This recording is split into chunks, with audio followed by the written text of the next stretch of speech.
हर महादेव। भैया आज हम चलते एक कजरी गीत सुनावे। हमार गीत कैसे लाग कमेंट में जरूर बताइए और हमारे चैनल का सपोर्ट करें, ज़्यादा से ज़्यादा शेयर करें। जय श्री कृष्ण।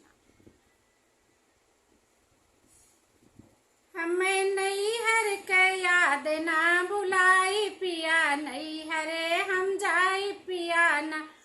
हमें नैहर के याद ना भुलाई पिया, नैहरे हम जाए पिया ना।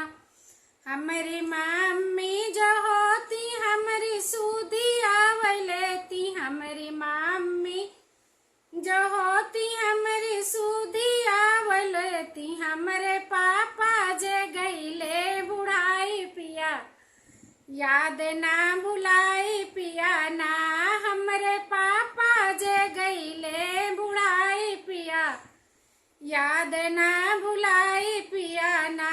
हमें नैहर के याद ना भुलाई पिया, नैहरे हम जाए पिया ना। हमें नैहर के याद ना भुलाई पिया, नैहरे हम जाए पिया ना।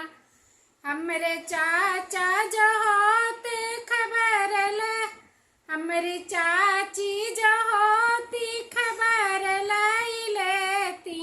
हमारी चाची जो होती खबर लाई लेती। हमारे चाचा जे गईले कमाई पिया, याद ना भुलाई पिया ना।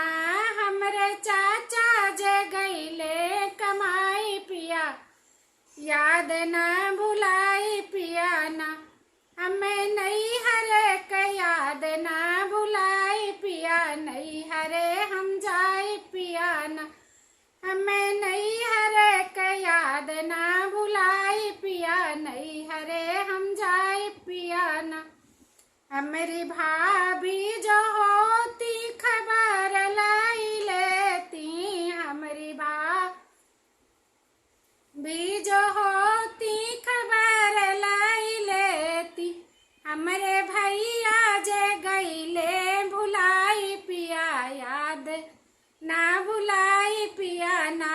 हमारे भैया जे गईले भुलाई पिया, नैहरे हम जाए पिया ना। हमें नैहर